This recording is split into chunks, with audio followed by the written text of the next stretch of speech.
Halo semuanya, jumpa lagi dengan saya Meman di The City Light Prokerto, online experience kita hari ini. Terima kasih untuk Anda semua yang menyaksikan tayangan kami ini, baik Anda yang Kristen maupun Anda yang bukan Kristen, baik Anda yang di Prokerto maupun di luar Prokerto. Saya ucapkan terima kasih dan selamat bergabung. Teman-teman semua, pada online experience kita hari ini, kita akan menyanyikan satu buah lagu serta firman Tuhan yang akan kita simak bersama. Setelah rekan saya Ruth menyanyikan sebuah lagu, kita akan bersama mendengarkan kebenaran firman Tuhan yang akan disampaikan oleh Bapak Pendeta Robert Pasanda. Dengan tema seperti apa hatimu? Ngomong-ngomong tentang hati, saya percaya hati kita pasti berbeda-beda. Suasana hati Anda saat ini bagaimana? Apakah sedang panas-panasnya, gelisah, cemas, galau, atau saat ini hati Anda sedang senang-senangnya, gembira, bahagia, dan serasa damai hati milik Anda sendiri? Apakah Anda mempunyai hati yang penuh belas kasihan, hati yang murah hati, hati yang seluas samudra? Atau bahkan sebaliknya Anda mempunyai hati yang sempit, di mana sukar untuk memberi, sukar juga untuk berterima kasih, apalagi mengampuni? Kabar gembiranya seperti apa hatimu saat ini? Tuhan Yesus mengasihimu. Baik, mari kita akan segera bergabung di online experience kita hari ini. Dan untuk informasi tentang khotbah dan pujian hari ini adalah rekaman ibadah minggu lalu. Jadi untuk teman-teman semua jangan kemana-mana, tetap stay di channel ini. God bless you.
Membuatku tertawa,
bergoyang, kita coba. Kanan kiri ke depan, mari semua bergoyang, menari bergembira, sukacita di dalam. Yesus kaulah sahabat, selalu hadir setiap saat. Hatiku bergembira bersamamu Yesusku. Kanan kiri ke depan, mari semua bergoyang, menari bergembira. Sekali lagi Yesus. Yesus kaulah sahabat, selalu hadir setiap saat. Hatiku bergembira bersamamu Yesusku. Kanan kiri ke depan, mari semua bergoyang, menari bergembira, sukacitaku dalam Kristus. Sukacitaku dalam Kristus. Sukacitaku dalam Kristus.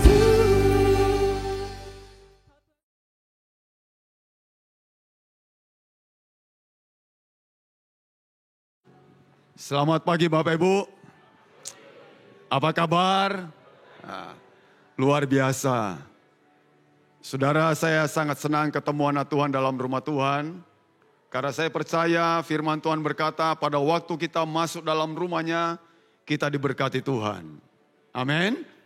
Bahkan waktu kita keluar dari rumahnya, Tuhan juga memberkati kita. Karena itu langkahkan kakimu datang ke rumah Tuhan dengan penuh harapan, dengan penuh sukacita, dengan penuh iman.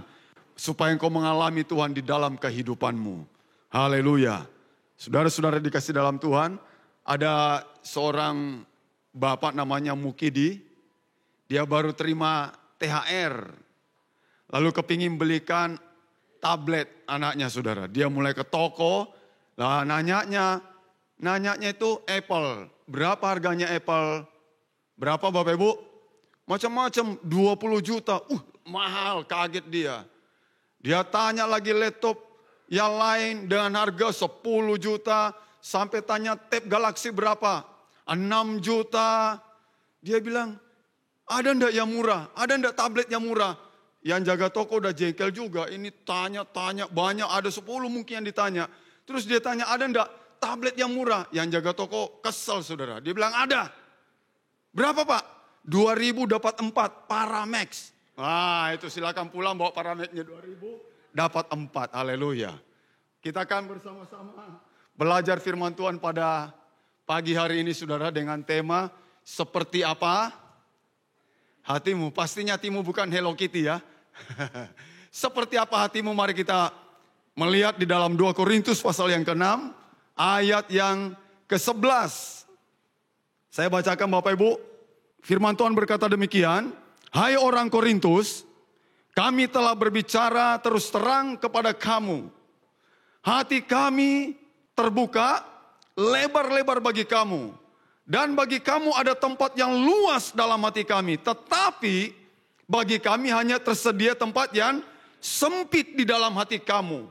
Maka sekarang supaya timbal balik aku berkata seperti kepada anak-anakku, bukalah hati kamu selebar-lebarnya. Colek dulu orang di sebelahmu, buka hatimu selebar-lebarnya. Ya pastikan nanti pulang dari tempat ini tidak ada lagi yang hatinya apa? Sempit. Amin. Jadi saudara tahu Rasul Paulus, rasul yang hebat, rasul yang powerful gitu dalam pelayanan. Dia habiskan waktunya, hidupnya untuk melayani Tuhan. Dia tebus waktu yang sia-sia yang pernah dia lakukan. Dia aniaya orang Kristen, dia menentang Kristus. Sekarang jadi pengikut Tuhan, dia habiskan waktunya untuk Tuhan. Dia tidak mikir menikah, yang dia pikirkan melayani. Kali ini dia curhat kepada jemaat di Korintus. Dia mengatakan bagaimana yang menjadi seorang pelayan Kristus. Yang mengalami banyak kesukaran, banyak penderitaan, kesesakan, dihina. Dia diumpat, bahkan dianggap sebagai penipu, dipukuli, didera di luar batas, dilempari batu. Bahkan seringkali dalam bahaya maut. Berjeri-lelah bekerja dengan tangannya sendiri, bekerja berat. Dan seringkali kerap kali juga tidak tidur. Dia mengalami kelaparan. Dia tahu apa artinya kelaparan. Dia juga mengalami seringkali berpuasa, kedinginan tanpa pakaian. Dan saudara, dalam hal apapun, Rasul berkata, aku tidak membuat orang tersandung. Rasul Paulus menyatakan isi hatinya kepada jemaat di Korintus. Kenapa? Karena dia melihat adanya ketidakseimbangan, adanya ketidakadilan. Rasul sudah membuka hatinya lebar-lebar bagi jemaat di Korintus. Dan ada tempat yang luas bagi jemaat. Tetapi bagi Rasul Paulus hanya tersedia tempat yang apa? Sempit di hati mereka. Curahan hati Rasul Paulus ini saudara, ini bisa dimaknai sebagai sebuah teguran. Supaya jemaat itu belajar, jemaat di Korintus belajar membuka hati selebar-lebarnya dan seluas-luasnya. Dalam 2 Korintus pasal yang ke-12 ayat 15. Karena itu Rasul berkata, aku suka mengorbankan milikku. Bahkan mengorbankan diriku untuk kamu. Jadi, jika aku sangat mengasihi kamu. Ini mesti curhat dia saudara. Masakan aku semakin apa katanya? Kurang dikasihi. Masa aku makin kurang dikasihi? Aku ini korbankan milikku. Saya sudah melakukan segala-galanya untuk kamu. Dia melihat ada ketidakadilan, ketidakseimbangan di dalam gereja Korintus. Karena itu dia curahkan isi hatinya kepada jemaat ini. Jadi bukan hal yang berlebih-lebihan jika Rasul Paulus itu minta dikasihi seperti seorang bapak mengasihi anak-anaknya. Bapak-bapak, saya yakin bapak-bapak mengasihi anak saudara, amin. Bahkan saudara mungkin rela kita tidak dapat apa-apa, yang penting anak kita yang dapat apa-apa. Mungkin kita rela berkorban untuk anak kita. Bahkan orang berkata punya bapak, punya siapa? Punya siapa? Punya anak. Apa yang bapak punya itu miliknya siapa? Anak. Tapi apa yang anak punya belum tentu. Benar enggak Bapak Ibu? Tapi di sini bapak-bapak juga enggak mikir. Pokoknya dia mikir bagaimana mengantar anaknya menjadi orang yang sukses. Amin. Iya saudara, jadi saudara lihat bahwa Paulus itu sudah, dia bilang aku korbankan milikku. Aku mengorbankan diriku untuk kamu anak-anakku. Jadi bukan hal yang berlebihan kalau dia minta dikasihi. Permintaan Rasul Paulus kepada jemaat di Korintus adalah supaya mereka membuka lebar hatinya. Seperti ya sudah membuka hati seluas-luasnya kepada jemaat. Dan saudara, permintaan ini sekali lagi bukanlah permintaan yang berlebih-lebihan. Tetapi permintaan yang sangat wajar, sangat manusiawi seorang bapak kepada anak-anaknya. Halo bapak-bapak, betul kan kita mengasihi anak kita? Amin.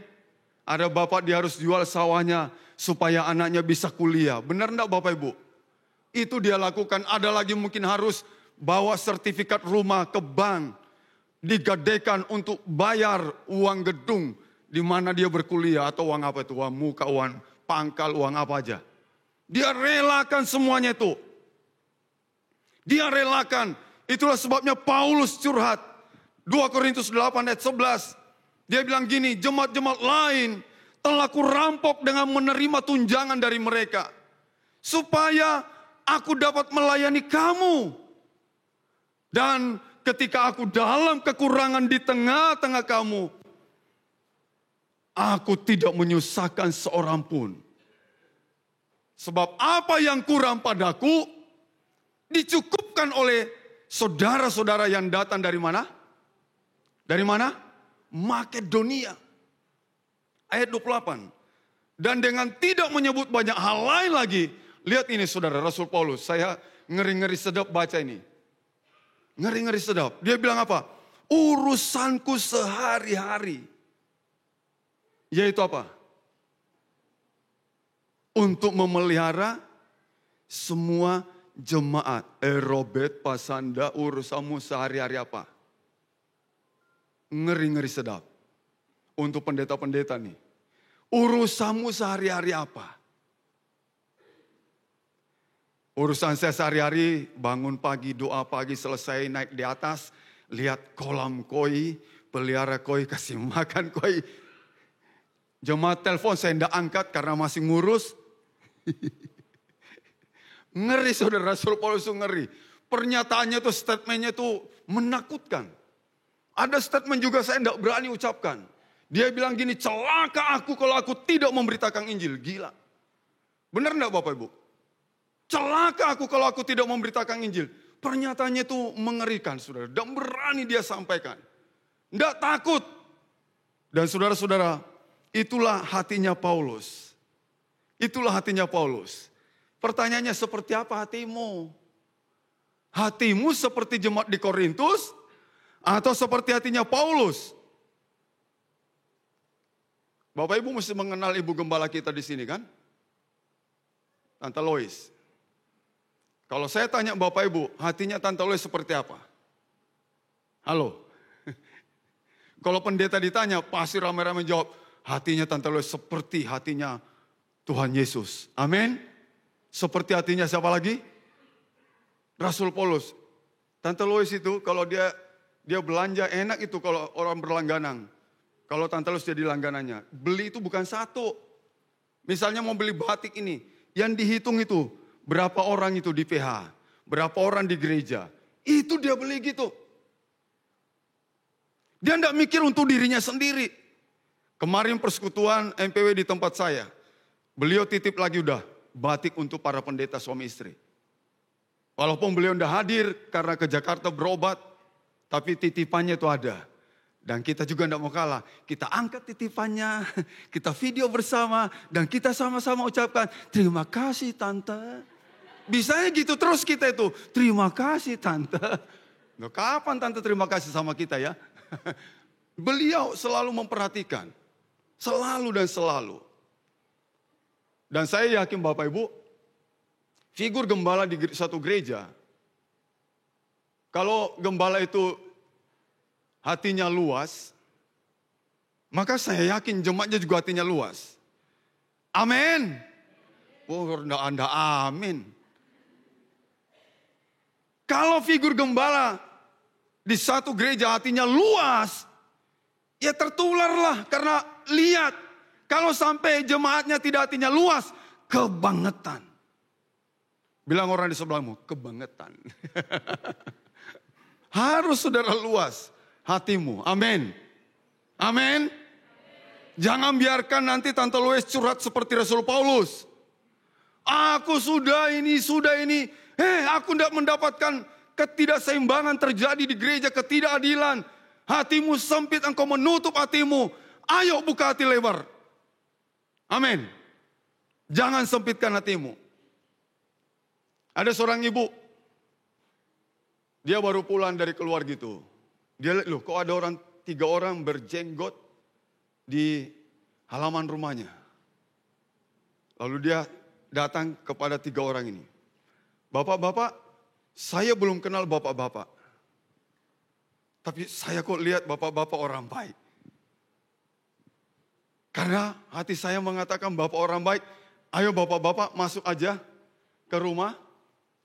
Saya tahu bapak-bapak ini lapar. Mungkin waktu ngobrol pegang perut gitu ya, kencot ini. Jadi saya tahu ini bapak lapar. Ayo masuk ke dalam rumah, pasti ada makanan untuk bisa kita makan bersama. 3 bapak ini bilang gini, apakah suamimu sudah di rumah?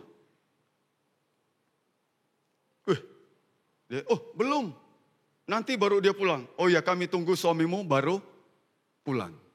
Suaminya pulang sore hari saudara, dia nunggu dia. Suaminya enggak peduli, tadinya enggak lihat dia, masuk aja. Kumpul dengan keluarga, ngobrol. Istrinya ngomong, ada 3 bapak tadi dia cerita. Gini. Nunggu bapak pulang. Oh iya suruh masuk 3-3-nya. Bapaknya juga bagus, suruh masuk 3-3-nya. Keluar ibu ini. Pak, suami saya sudah pulang, sudah di dalam. Bapak-bapak diundang masuk bertiga. Ayo kita santap malam bersama keluarga kami. 3 orang ini bilang gini. Wah, kami tidak mau kalau 3-3 katanya. 1 aja. Yang ngomong ini mewakili 1 aja. Kalau yang ini namanya, ini kekayaan. Wih, pembawa hoki saudara. yang Bapak berjenggot yang kedua ini, dia adalah kesuksesan. Dan saya sendiri adalah kasih sayang. Jadi kami tidak akan masuk bertiga, tapi salah satunya aja. Ibu ini masuk lagi ngomong ke bapaknya. Wah, mereka tidak mau masuk bertiga. Satu aja. Yang satu ada kekayaan, satu apa? Kesuksesan, satu lagi apa? Kasih sayang. Bapak mau nyuruh yang mana? Nyuruh yang mana ini? Bapaknya bilang, kekayaan aja lah. Biar rumah kita penuh dengan harta benda. Kaya, kita jadi kaya. Oke. Tapi istrinya bilang, jangan. Saya aja lah pilih kesuksesan. Biar usaha-usaha yang kita kerjakan, sawah kita, ladang kita, bisnis yang lain, berhasil, kita sukses. Wih, suaminya bilang, baik juga ya. Tapi ada anaknya dengar saudara, anaknya nimbrung. Boleh aku ikut? Katanya ngomong, boleh nak, silakan. Kita pilih kasih sayang aja supaya rumah kita penuh dengan kasih sayang. Nggak tahu apakah bapak ibunya suka ribut. Oh gitu ya, kasih sayang ya. Ya udah, sepakat kasih sayang yang dipanggil. Keluar ini ibu ini. Mana yang namanya kasih sayang? Saya. Silakan. Bapak diundang oleh suami saya untuk kita makan bersama. Duanya berdiri juga melu. Loh katanya satu-satu. Oh, karena ibu pilih kasih sayang, maka kami mau tak mau harus ikut. Loh kok bisa? Loh kamu kan kekayaan, kamu kasih sayang. Kami ini kan buta. Oh buta iya. Jadi kasih sayang menuntun kami. Bayangkan Bapak Ibu. Ada orang membuka rumahnya, menerima makan 3 orang ini. Halo? Apakah kita bisa menunjukkan kasih kita seperti itu? Amin. Amin. Ya, saudara lihat. Kalau hatimu sempit, nah ini. Semua yang keluar dari hatimu serba apa? Serba sempit. Serba terbatas. Tidak bisa memaksimalkan diri. Tidak bisa mengoptimalkan diri dan melakukan atau mengerjakan sesuatu karena hatimu apa? Sempit. Kalau hatimu sempit, uangmu juga akan apa?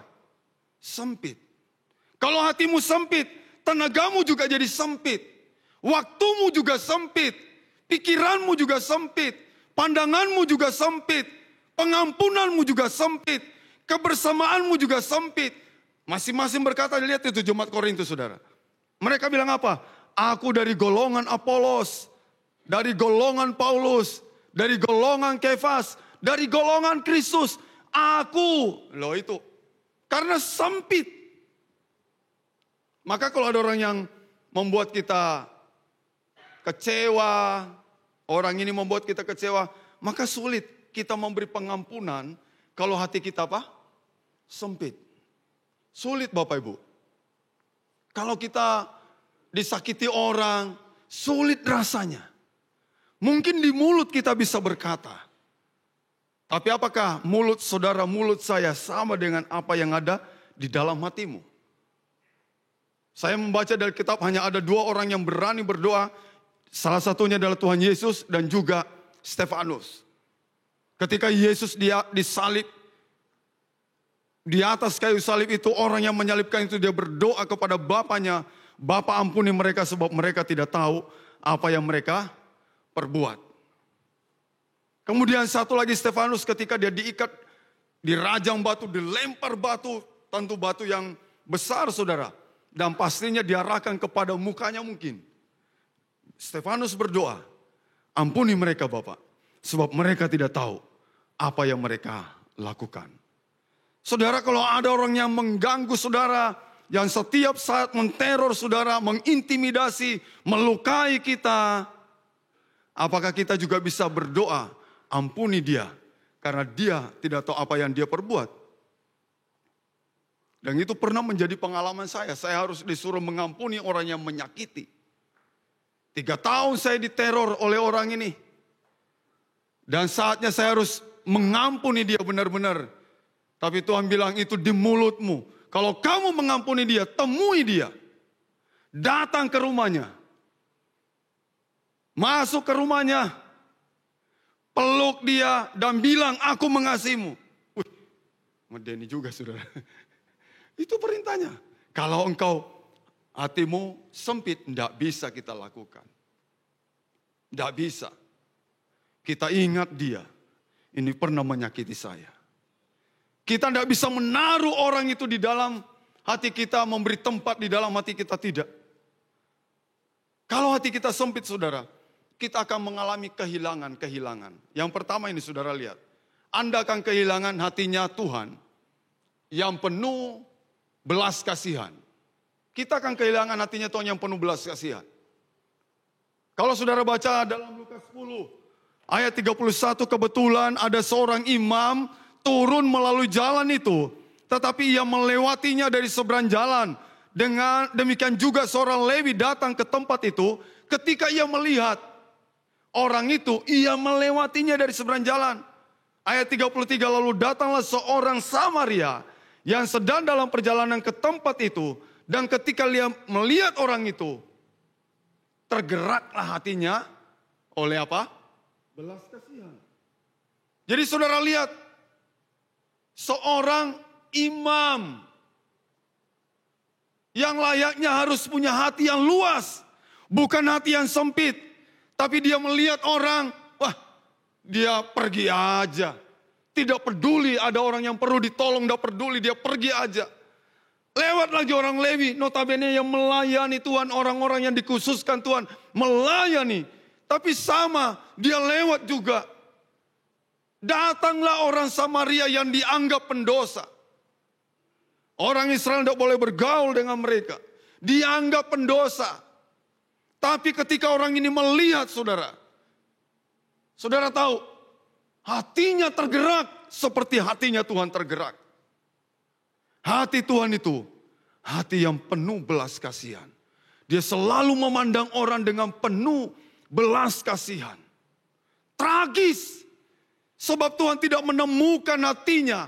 Dia tidak mendapati hatinya yang penuh belas kasihan kepada imam. Tragis. Dia tidak temukan hatinya kepada orang-orang Lewi ini yang melayani Tuhan. Tapi dia justru mendapatkan hatinya pada orang berdosa. Orang Samaria. Saya rindu saudara, jangan sampai kita kehilangan hatinya Tuhan. Amin. Hati kita harus seperti hatinya Tuhan yang penuh apa? Belas kasihan. Hatinya Tuhan yang penuh belas kasihan.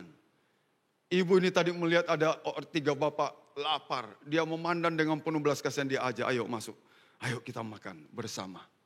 Suaminya juga begitu, ajak mereka makan. Anaknya juga begitu. Hatinya Tuhan itu hati yang penuh belas kasihan. Yang kedua saudara, jangan Anda kehilangan lagi. Hatinya Tuhan yang penuh pengampunan. Saudara, Petrus menyangkal dan mengutuk Tuhan. Diampuni enggak? Diampuni. Dia menyangkal Tuhan. Masa dia enggak kenal Tuhan? Enggak mungkin sudah. Dia mengutuk itu sampai mengutuk. Tidak kenal Tuhan. Diampuni saudara. Saulus yang menganiaya, membunuh umat Tuhan. Diampuni Tuhan. Diampuni. Penjahat yang disalibkan bersama Tuhan di atas kayu salib itu saudara. Diampuni enggak?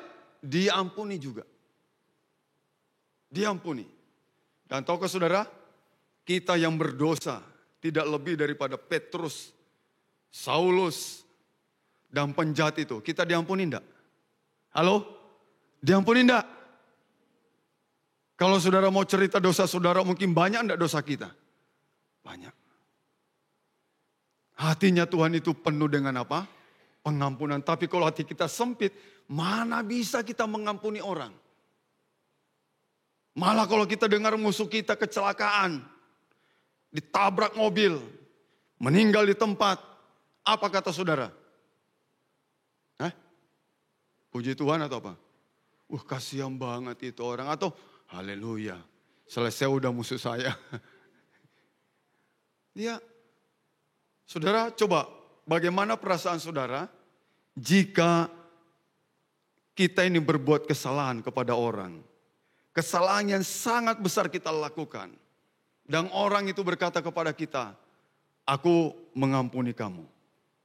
Saudara lega enggak? Lega enggak diampuni? Senang enggak? Berterima kasih enggak? Ya, kita senang banget. Wah, kita bersaksi, puji Tuhan, saya diampuni. Bersaksi kita saudara. Tuhan itu baik. Wah, bersaksi. Tapi bagaimana kalau posisi ini dibalik? Orang berbuat kesalahan yang sangat besar kepada kita. Pertanyaannya sama.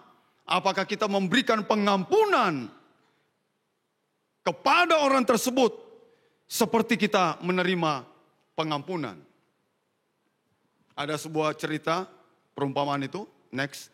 Matius 18 ayat 24-27. Seorang raja mengadakan perhitungan kepada seorang yang berutang hanya 10.000 talenta. 10.000 talenta.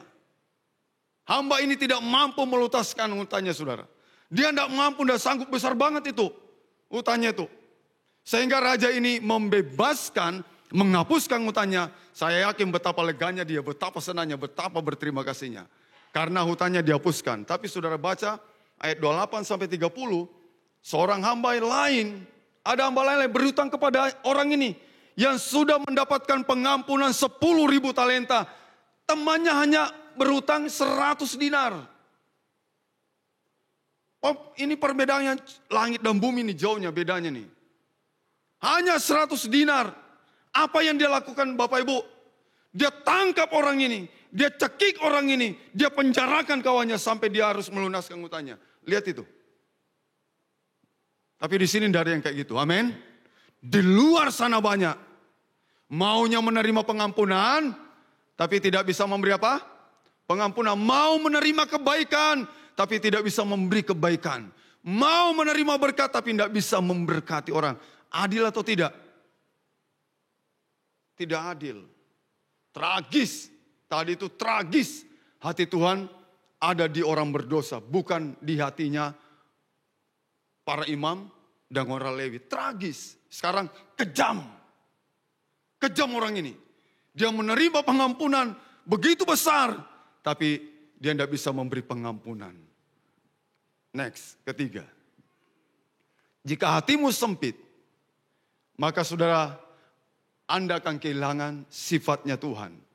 Yang apa? Lemah lembut. Matius 11 ayat 29 berkata begini. Pikul aku yang kupasang dan belajarlah padaku karena aku apa? Lemah lembut dan rendah hati. Orang yang menunjukkan kemarahannya, ya, orang yang menunjukkan kemarahan belum tentu orang itu apa?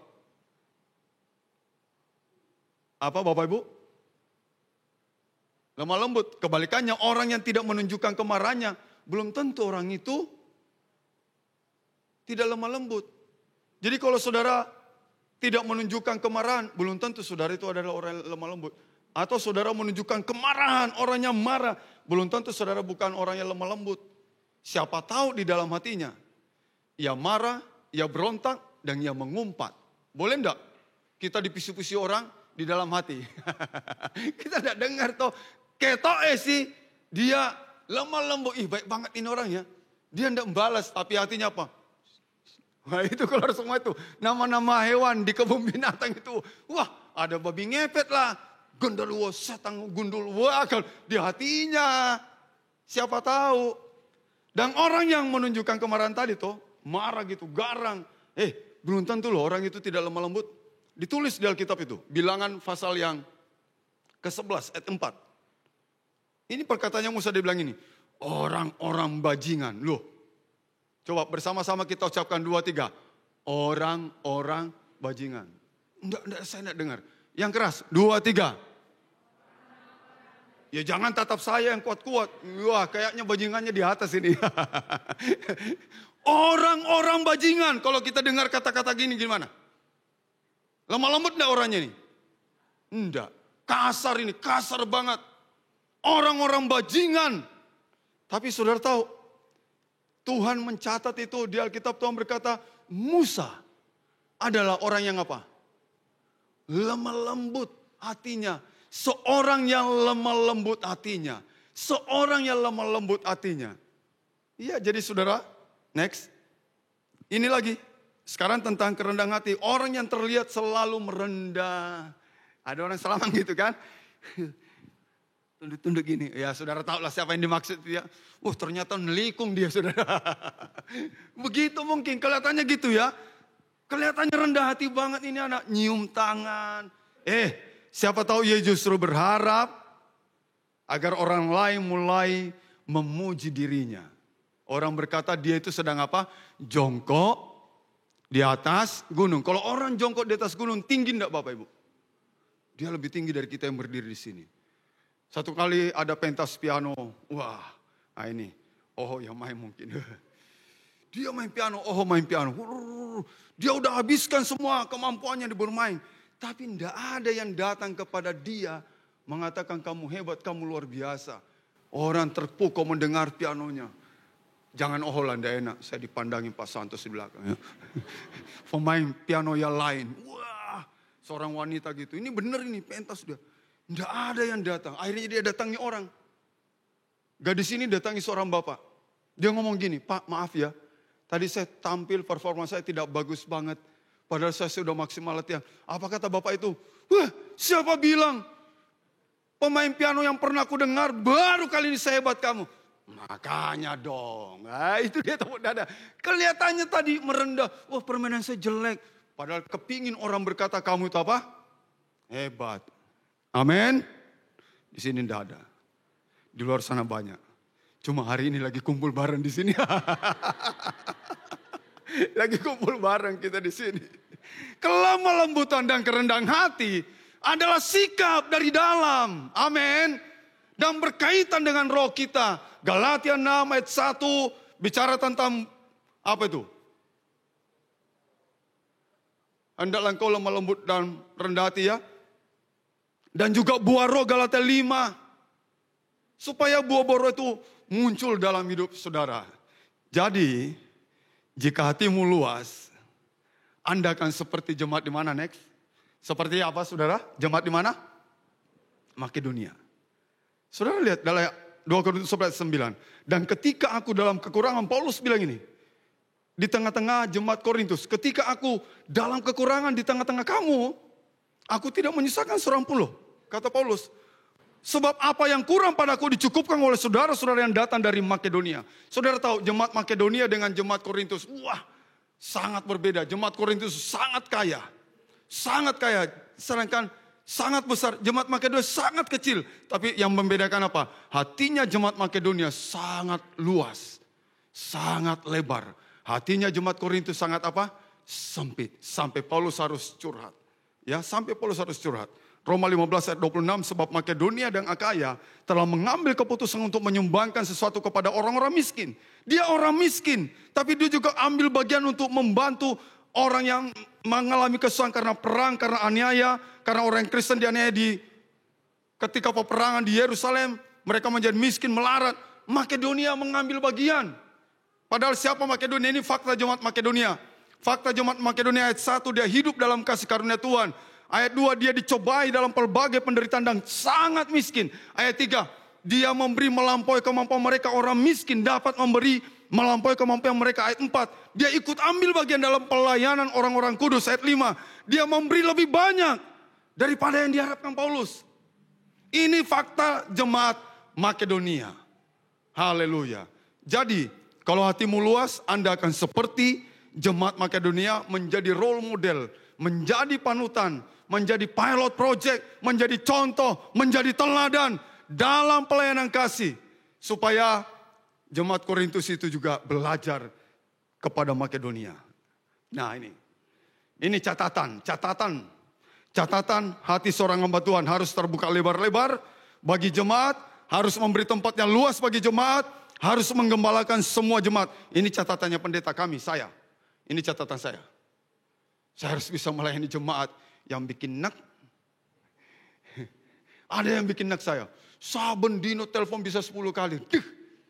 Bikin nek banget. Tapi Tuhan bilang itu jemaat yang harus kamu layani. Saya layani.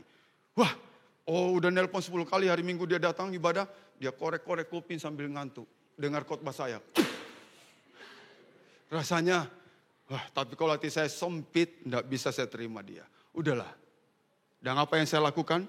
Saya perlakukan dia jauh lebih baik daripada yang lainnya. Ih, aneh juga saya ini. Dan saudara, ini catatan buat jemaat. Catatan buat jemaat. Harus terbuka lebar-lebar juga hatinya bagi hamba Tuhan. Amin. Jangan biarkan hamba Tuhan itu curhat seperti Rasul Paulus tadi. Ya, harus memberi tempat yang luas bagi hamba Tuhan. Harus mempedulikan hamba Tuhan.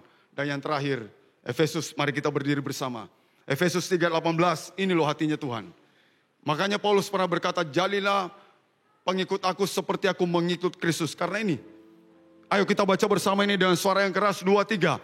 Aku berdoa supaya kamu bersama-sama dengan segala orang kudus dapat memahami betapa lebarnya, betapa panjangnya, betapa tingginya, dan betapa dalamnya kasih Kristus 19. Dan dapat mengenal kasih itu sekalipun dia melampaui segala pengetahuan. Aku berdoa supaya kamu dipenuhi dalam seluruh kepenuhan Allah. Bilang orang sebelahmu, hatimu harus lebar dan hatimu harus luas.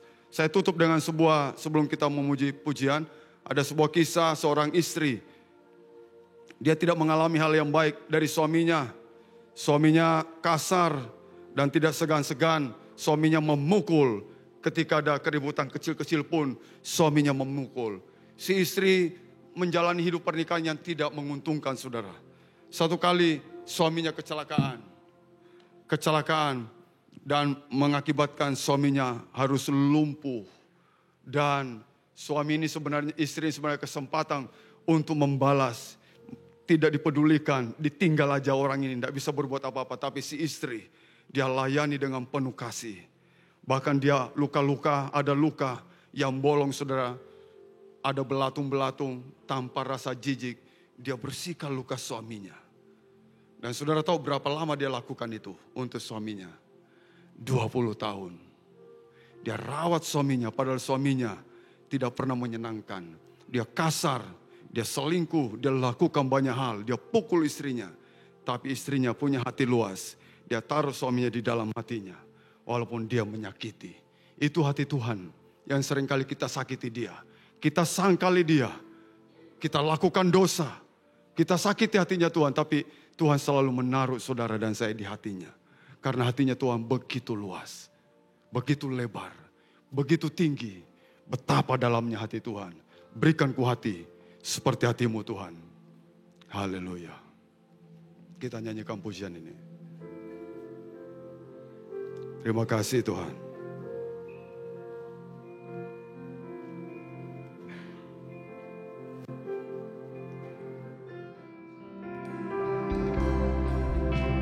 Berikan ku hati seperti hatimu yang penuh dengan belas kasihan. Berikan ku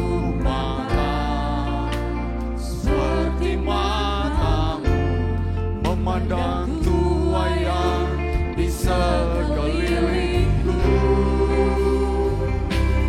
Berikan ku tanganmu untuk melakukan tugasmu.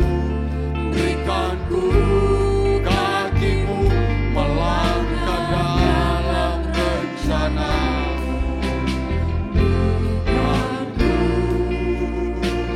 Berikan ku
Kami bersyukur pagi hari ini kami boleh berada di dalam rumah-Mu, menaikkan pujian kami, penyembahan kami, bersekutu dengan kebenaran firman-Mu, membawa korban-korban kami.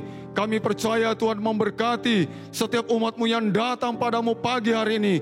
Kami yakin Tuhan berkat Tuhan menyertai setiap hidup mereka. Kalau mereka ada dalam kelemahan tubuh, ada sakit penyakit, mari Tuhan yang menjamah menyembuhkan dalam nama Yesus. Yang lemah dikuatkan, yang susah dihiburkan, yang menghadapi berbagai macam masalah Tuhan berikan jalan keluar. Dan kami bersyukur Tuhan, Engkau baik bagi kami. Engkau penuh kasih dalam hidup kami. Bahkan Engkau selalu menaruh hidup kami di dalam hati-Mu Tuhan. Kami mau sehati berdoa lagi untuk hamba-Mu Ibu Lois yang akan menjalani operasi. Biarlah Tuhan lebih dahulu mendahului para dokter-dokter. Engkau yang menangani Ibu Lois. Kami bersama-sama memanggil nama-Mu dalam nama Yesus. Mari Tuhan menolong. Dan kami percaya penyakit ini tidak akan membahayakan tubuhnya. Kami tolak semuanya dalam nama Yesus. Kami terima penjagaan perlindungan pemeliharaan Tuhan. Kesehatan terjadi pada Ibu Lois. Nama Tuhan dipermuliakan. Berkati semua hamba-hamba-Mu yang sudah mengambil bagian dalam pelayanan. Baik yang membawa kami memuji menyembah-Mu, yang memainkan musik, kiranya urapan Tuhan lebih lagi turun atas mereka. Dan kami bersyukur Tuhan, setiap kali kami masuk dalam rumah-Mu, kami diberkati Tuhan. Pada waktu kami keluar dari rumah-Mu, kami juga diberkati Tuhan. Karena itu saudara-saudara, marilah kita pulang bersama-sama. Tuhan memberkati engkau dan melindungi engkau. Tuhan menyinari engkau dengan wajahnya dan memberi kasih karunia. Tuhan menghadapkan wajahnya kepadamu dan memberi damai sejahtera. Anugerah Tuhan Yesus Kristus, cintalah Bapa dan persekutuan Roh Kudus menyertai memberkati mulai hari ini dalam setiap rumah tangga saudara, di dalam kehidupan pernikahan saudara, di dalam usaha saudara, dalam pekerjaan saudara, dalam pendidikan anak-anak saudara, bahkan apa yang dikerjakan oleh tangan saudara, semuanya dibuat berhasil dan berkat itu kekal sampai Maranatha.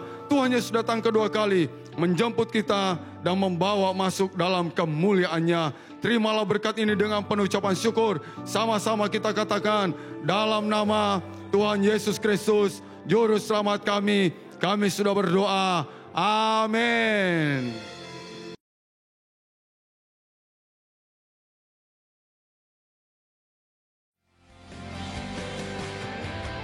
Terima kasih untuk Bapak Pendeta Robert Pasanda untuk pesan firman Tuhannya. Semoga kita semua diberi kekuatan dan semangat yang baru dalam menjalani hidup ke depan ini. Dan kepada Ruth dan TCL Band serta volunteer TCL Prokerto, Anda semua luar biasa dan salam kompak selalu. Serta kepada Anda semua yang menyaksikan tayangan kami ini, saya ucapkan terima kasih. Saya juga ucapkan terima kasih untuk Bapak Ibu dan teman-teman semua yang telah dengan setia dan antusias dalam memberi persembahan. Anda semua luar biasa. Sehingga program TCL Prokerto bisa berjalan dengan baik dan bisa menjadi reflektor terang Tuhan di kota Prokerto. Kiranya Tuhan memberkati dan memberi kemudahan untuk segala usaha pekerjaan Bapak Ibu semua. Selanjutnya untuk Bapak Ibu yang akan memberikan persembahan, baik persembahan rutin atau persembahan perpuluhan, bisa langsung ke kotak persembahan yang ada di gereja, atau Bapak Ibu bisa langsung mentransfer ke rekening gereja yang tertera di layar Anda.